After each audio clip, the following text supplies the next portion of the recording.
Hey guys, what is up? My name is Landon, and welcome to the Jersey Zone. Round 3 starts tomorrow for the NHL playoffs, so of course, I want to get in my predictions for Round 3. Now, if you watch the other two videos, you'll probably know that I didn't do very good on my predictions. In Round 1, I only got 3 out of 5 correct, and in Round 2, I went 0 for 4. I didn't get a single prediction correct for Round 2, but that's totally okay. These are just for fun. I'm not trying to, show you guys how smart I am or anything like that, because that would obviously have failed very, very hard. I'm just trying to have some fun, throw out my predictions, and honestly, if I am wrong, these videos tend to be a lot funnier just to look back on and be like, why did I think that was going to happen, or that's totally not how that went. So that's why I'm going to be continuing to do these. But before we do get into it and take a look at round 3, if you guys are new to the channel and you like hockey content, please make sure to hit subscribe. I really would appreciate it. Alright, let's start off with the Eastern Conference, because that was the series we knew was going to happen first. The Carolina Hurricanes and the Florida Panthers. The Panthers are such an interesting team to me, because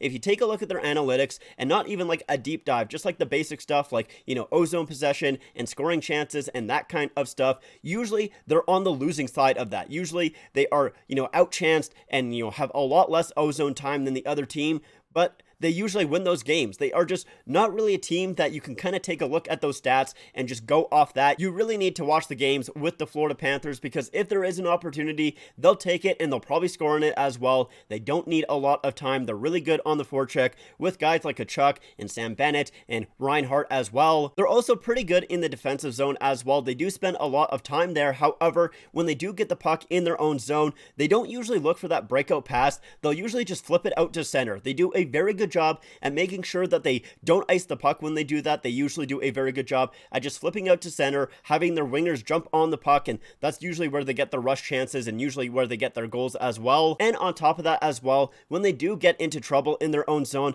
Bobrovsky has been there and he's been really good as well. This is the Bobrovsky that they're paying $10 million for. This is the reason that they're spending so much money on this guy. He is really hit or miss, at least in my opinion. Some seasons he's fantastic, others not so much. It seems like this season he is on one. In the series against the Maple Leafs, he only allowed 2 goals in each of the 5 games. That gives your team a huge chance to win. On the side of the Hurricanes though, they are a very good defensive team, super well structured with Rob Brind'Amour behind the bench there, so we'll see how many of those rush chances and turnovers that the Florida Panthers are able to capitalize on with that defensive side with the Hurricanes. Now, a funny thing to look at in my previous prediction video when I was talking about that Carolina Hurricanes and New Jersey Devils series was I wasn't quite too certain about that Carolina Hurricanes offense. I was kind of worried about it because the New Jersey Devils defense in that series against the Rangers was pretty good, at least when Akira Schmid took over. Once he was in net, they were pretty good defensively. They did not allow a whole lot, and Akira Schmid looked phenomenal in that series as well. So I was really, really worried about the Hurricanes offense there, and I was completely wrong, like totally wrong. The Hurricanes scored so many goals in that series. I think they chased Schmid like 4 different times, if I'm not mistaken, and that is also without Svechnikov and Pacioretty, who both have not played so far in these playoffs, and also without Tara Vainen as well, who, at least from what I've seen, is probably coming back for this round. If not for game 1, he's pretty close to returning from at least what I've seen, so that should be a good sign for Hurricanes fans. So with him coming back, we'll see if they'll be able to solve Bobrovsky. Speaking of goaltenders though, on the Carolina side, Freddie Andersen has been phenomenal in these playoffs. Now, he has not played every single game, he's only played 5, but in those 5 games, he has a .931 save percentage, and he's looked great. Now, one thing that does worry me with Freddie Andersen is in the playoffs, at least, when he was a Maple Leaf, he has really, really good games in the playoffs, but he also has some really hard stinkers, like that just completely lose you the game. So far, that has not happened in these playoffs, and I hope really that does not happen in these playoffs, because I do hope that he plays well. I wish him luck, but it definitely is something that worries me a little bit with Freddie Andersen, that is for sure. But overall, who do I have coming away with this one? I think it's going to be a very close series, but I do have the Hurricanes winning it in 6 games, and I did bring back the channel votes for this round as well, because I actually remembered this time. So we had 146 votes. 51% of you said the Hurricanes are going to win this, 49 said Florida. So very, very interesting that it's that close, like just a very slim margin there, but kind of as expected, the Hurricanes are the favorite in this series, and like I said, I'll be also taking them as well. All right, now let's move on to the Western Conference Final, the Vegas Golden Knights and the Dallas Stars. With the Golden Knights, Eichel has looked really good so far, with it being his first time in the playoffs. He looked great against McDavid in the last series there. Speaking of that last series, Jonathan Marchessault in Game 6 points with that natural hat trick was just phenomenal. That is so great. He's now up to 5 goals and 5 assists in these playoffs after only having 2 assists in the first round there, so he kind of picked it up against the Oilers, and we'll see if he can continue it into the next round here. Speaking of Game 6, Adin Hill also looked really good in that game and has looked good since taking over from Brossoit, who got injured in Game 3 there. I saw a few people online kind of say, like, who is this third stringer? Why is he playing so well against the Oilers? I feel like that's mostly just coming from people who only watch their team, to be honest,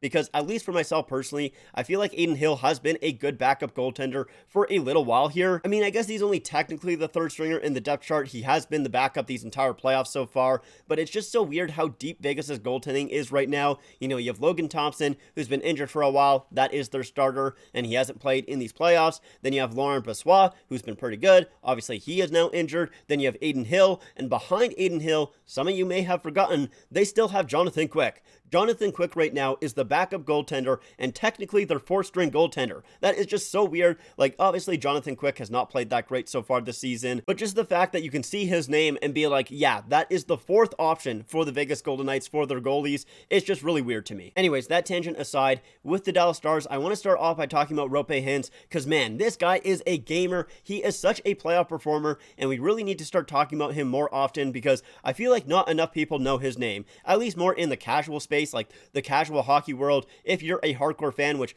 you know, I assume you guys all are, if you're watching this video, you probably already know his name, but he is just so good, man, so underrated. In 13 games so far these playoffs, he has 19 points. That is just phenomenal. Another fun player to watch as well is Wyatt Johnston, who I feel like I noticed him almost every single time he was out there in Game 7 against the Seattle Kraken, and of course he had that beautiful goal with the silky smooth, quick hands down low there, which eventually became the game-winning goal as well, which is just very cool. I think he's only like 20 years old, so that is an awesome feeling as a 20-year-old. But I'm more interested in the goaltending in the series with the Dallas Stars, because with Jake Ottinger there, he had a fantastic round 1, and everyone was kind of just like, yeah, it's Jake Ottinger. He's supposed to be really good in the playoffs. No one batted an eye. However, in the second round, he was a lot more iffy. He got pulled a couple of times. He didn't look that great, although he did have a better Game 7, but I kind of attribute a lot of that to, you know, Dallas just defending really well. I don't think he got tested a whole lot, especially in that second and third period. I thought Dallas defended very well, so we'll see if he can kind of, you know, gain his confidence back with that Game 7 and he bounces back here with this series against the Vegas Golden Knights, or if it's going to be a little bit more of a pattern what we saw in round 2 there. All right, coming down to a prediction though, who do I got winning this one?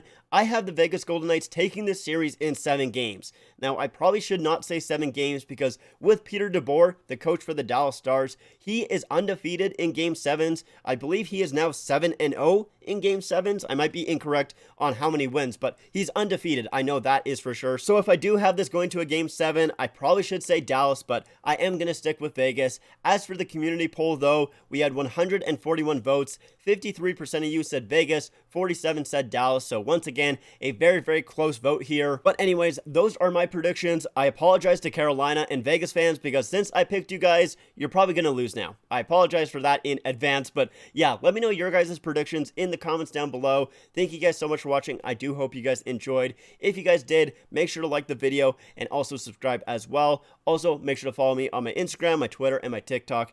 Links are all in the description down below. But like I said, that's it for me. Thank you so much for watching, and I'll see you guys next time.